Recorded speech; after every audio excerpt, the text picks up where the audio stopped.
Hello guys, today is harvest day again.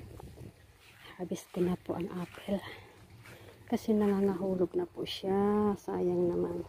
So ako nag-start na po. Wala po mag-isa dahil wala dito si hubby. So harvest ko na po ito dahil wala bukas o ulan daw. So harvest ko na ito kasi nangangahulog, sayang.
So guys, natapos din ako sa pag-harvest ng apple. Oh, wala siyang bunga sa taas. Mayroon pa. Diyan na lang yan, para yan sa mga ibon. So, mainit ngayong araw. Salamat po.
Ito pa yun na nasa balde.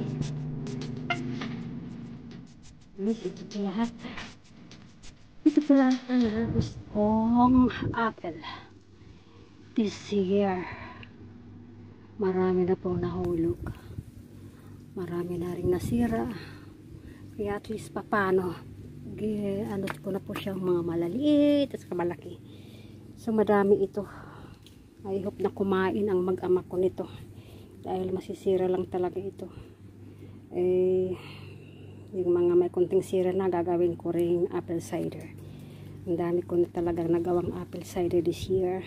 So, for my own use lang po yung apple cider. Kasi ayoko nang bumili. At least alam ko kung galing saan ang apple na ginamit ko. That is very organic. So guys, dito ko na lang patatapusin itong video na ito. A blessed day po. Ito labas. Bye bye.